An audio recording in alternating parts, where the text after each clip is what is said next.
Iyo neza ndabasuhuje mu izina rya Yesu Kristo. Amazina yanjye ni Mugisha Romain Kevin. Nujuje imyaka 20 uyu munsi. Ndi umukristo mu itorero rya Anglikani i Kanombe. Uyu munsi rero ni isabukuru yanjye y'amavuko, nashaka kubasangiza urugendo rwanjye rw'imyaka ishize 19. Undi mwana rero nakuze ababyeyi banegura bakanjyana ku rusengero, gitondo bakanyambika imyenda, tukagenda tugasenga, tugatura, tugashima, tugataha.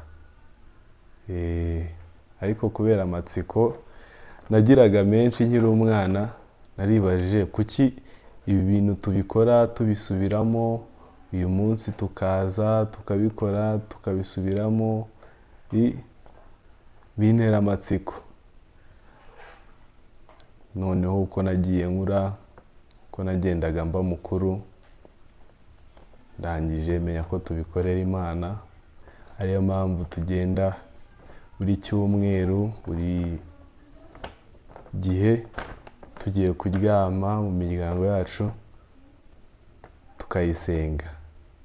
Ariko ndibaza nanone kuki nimba ari Imana imwe, kuki tuyisengera mu madini atandukanye?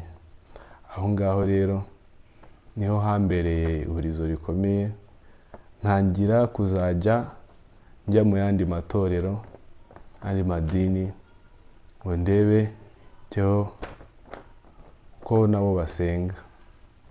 Si uko nashaka guhinyuza uko aho nasengeraga basengaga, ahubwo ni amatsiko yari arimo indani muri njye, numvaga nshaka kumenya byinshi kuri byo. Ndangije ndatangira njya mu rya mbere nkasura nkareba, rya kabiri nkasura nkareba, rya gatatu. Ariko muri urwo rugendo rwo gusura andi madini, hari idini rimwe naje kugeramo, sinzi uburyo nabikoresha mu Kinyarwanda, ariko nabaye stuck muri ryo. Nari kwamiyemo, yego nari kwamiyemo, birenga gusura, ahubwo mba n'umuyoboke. Umuyoboke waryo baravugaga ngo Imana ni imwe n'ibindi byinshi. Numva nyine n'urujijo rwanjye nari mfite, nari nzi Imana ariko ntayizi byimbitse, kuko nubwo nagendaga nshaka wabonaga ko nsa nkaho n'ubundi ariyo ndi gushaka. Kuko mu bwana bwanjye nakuze ababyeyi banjyana gusenga, ariko akenshi ntabwo bansobanuriraga. Nubwo ugiye gusenga, ugiye gusenga ibi, ugiye gusenga Imana, oya. Ahubwo naragendaga, korali zikaririmba, nkabona ni byiza, yego, ariko simenye uwo mbikorera.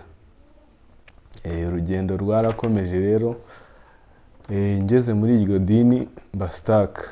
Nabikoreye mu ishuri muri segonderi, ndangije ndataha mu gihe cya vacances. Ngeze muri vacances rero, ababyeyi byananiye kubibasobanurira ko nahinduye idini. Ubwo sinasengera mu idini ryanjye risanzwe, kuko nahinduye idini. Yewe n'iryo dini nahinduye sindarijyamo neza ku buryo narisengeramo. Yaba imigenzo yabo sinyizi, uburyo basengamo simbuzi. Ubwo nageze mu gihe cya dilema, ni urujijo, mba nkugeze hagati y'ibicu bibiri. Ndangije nyine numva nanjye sinzi aho ndi, sinsenga. Yewe bya bibazo noneho nibazaga ku Mana byiyongereye, ubwinshi bwabaye bwinshi. Ndangije nyine mbaha igihe kinini, bambaza ati Keve kutajya gusenga, numva nameze neza, ari ukubeshya. Aho hantu rero natangiye kuhakorera ibyaha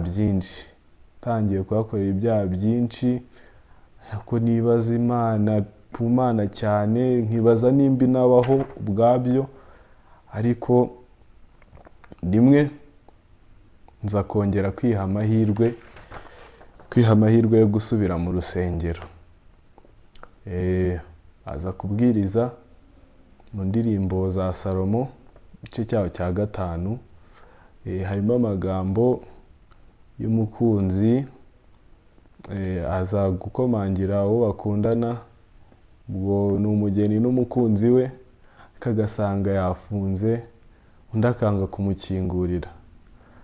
Uko babivugaga muri nge, navugaga atari ko uwo si njyewe, kuko n'ubundi kuba wirengagiza ko Imana iriho ntabwo bituma ibimenyetso by'uko iriho ubwabyo utabibona.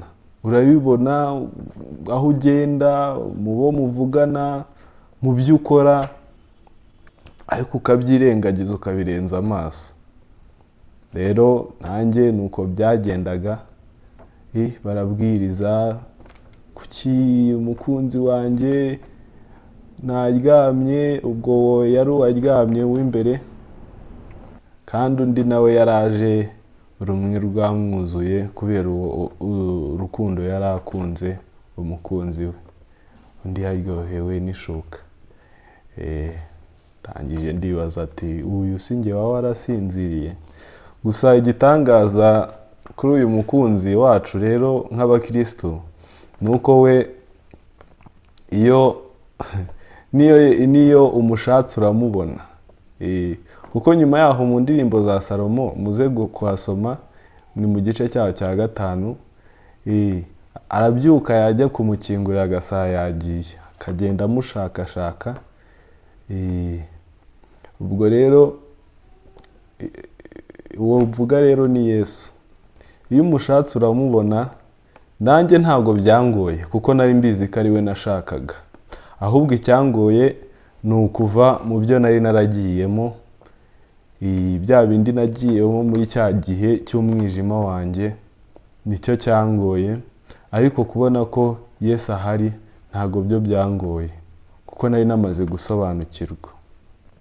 Ndangije nyine ndongera ntangira kuvugurura ubukristo bwanjye, kongera kuba mushya, nshaka imbaraga, nkongera gusenga nk'undi wese rwose.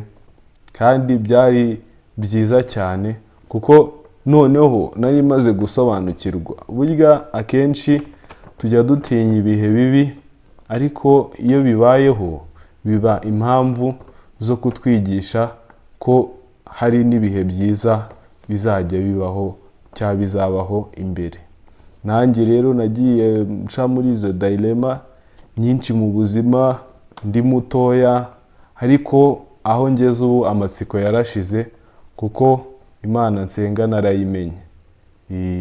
Byinshi nibazaga byarasubijwe, yego ibibazo bikomeza kubaho kuko ndi umunyamatsiko, ariko ibyinshi nibazaga byabangamiraga ubukristo bwanjye n'umubano wanjye n'Imana byararangiye. Ubu hasigaye ibidakomeye rwose. Kandi namwe rubyiruko bano tungana, ndabashishikariza kwegera Imana cyane, kuko uzi uwasenga bimworohera kumwegera, niko akenshi bajya batubwira. Ubwo rero namwe mukomeze gushyiramo akabaraga kugira ngo ubuzima buzabaryohere. Ubuzima butarimo Imana rwose ntabwo aba ari ubuzima.